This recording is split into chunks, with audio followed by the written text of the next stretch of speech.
Arrête, Cara! On coupe. Mais pourquoi tu parles, toi? Mémoire d'aigle.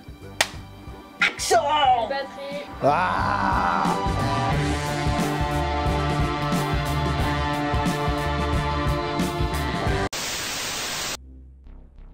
Lyon. Sous cette destination touristique de premier plan, se cachent des vérités bien sordides. Le quotidien des habitants est chaque jour perturbé par les événements qui s'y déroulent.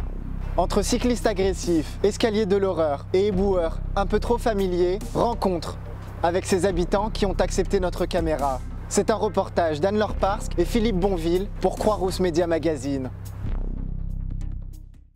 J'étais en 6e ou en 5e. Je sortais de la gym, c'était le ramadan. C'est pas, il y a un grand et un daron, 20 ans minimum. Il vient vers moi, il me dit « Oh, c'est toi t'as frappé mon petit frère ou mon petit cousin ?» Je dis « Non, c'est pas moi, c'est pas moi. » Après, j'ai juré.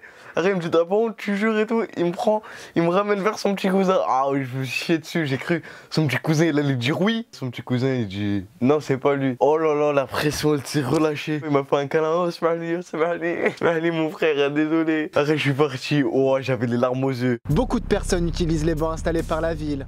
Pourquoi se disent-ils réellement bonjour? C'est ce que cette habitante nous raconte. Avec mes sœurs, Mame et Jara, vraiment quand on était petites, on faisait des dingueries. On sortait toutes les trois et tout, on allait, pareil, on se posait sur des bancs. Et nous, à chaque fois qu'on voyait des noirs, on disait quoi? On disait « Eh oh, on est les filles à Hamza !» Tu vois? C'était des noirs, on les connaissait pas, hein. Je vous jure, on les avait jamais vus. On disait « On est les filles à Hamza !» Et à chaque fois, chaque noir, ils se retournaient, ils disent « Ah et tout, ouais, il va bien votre père et tout !» Vu que notre père, il connaît tous les noirs de Lyon, à chaque fois qu'il y avait un noir, pour nous, c'était obligé, il connaissait notre père. À Lyon, ville souvent décrite comme individualiste, les regards fusent lorsque les habitants se croisent. Mais que pensent-ils vraiment? En fait, j'ai un problème, bon, je suis myope, tu vois. En fait, moi, je porte mes lunettes qu'en cours. Et du coup, dans la rue, j'ai jamais mes lunettes. Et quand je croise des gens, soit je crois que c'est une mauvaise personne, par exemple, un jour, je crois que c'était Mam, quoi. Et genre, je souris à la personne, et quand elle arrive devant moi, soit effet inverse, c'est une personne que je connais très bien, donc la personne me regarde et me sourit et tout, sauf que moi, je vois pas trop son regard et tout. À côté d'elle, je vois que je la connais, et au dernier moment, je souris, sauf qu'elle est déjà passée. Du coup, je leur fous des vents. Donc voilà. Il faut que je fasse ça. Malgré les efforts des collectivités locales pour apporter plus de sécurité aux citoyens, beaucoup d'endroits restent impraticables. Découverte. Moi j'avais rendez-vous parce que j'ai des problèmes de dos et tout. Donc j'avais rendez-vous pour mon dos. Donc j'avais une radio, preuve à l'appui. Regardez comment ça a fini. C'est des radios pour le dos et tout, c'est important quoi. C'était un jour, il pleuvait. On était vraiment trempés, nos jeans étaient trempés, tout était trempé. J'ai donné ma radio à Ilham, tu vois, pour qu'elle la garde et tout. Du coup, on descend les les marches du métro de gratte-ciel et j'arrive dans le métro, tu vois. Et donc Ilham, elle était toujours en haut. On sait pas ce qu'il lui a pris.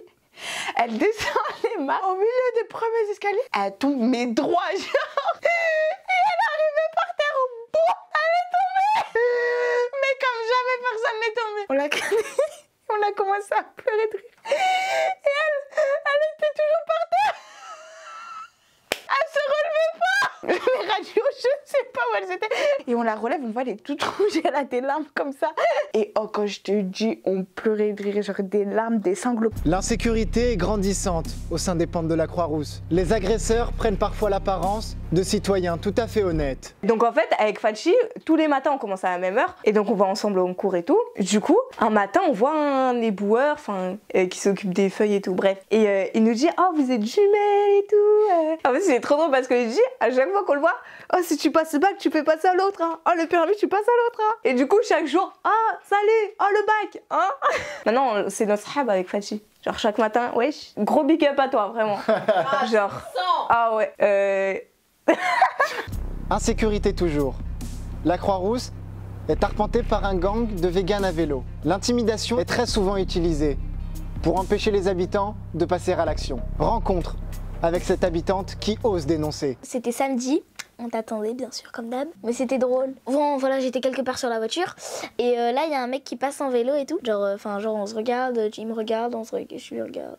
Et après il rigole et tout, il fait ha ha ha ha. Et voilà.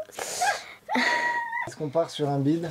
Je peux raconter. Est-ce que c'est un bide? Merci à vous d'avoir suivi cette édition. On se retrouve très prochainement. En attendant, gare à vous et à vos familles. car les rues cachent parfois des enquêtes compulsives,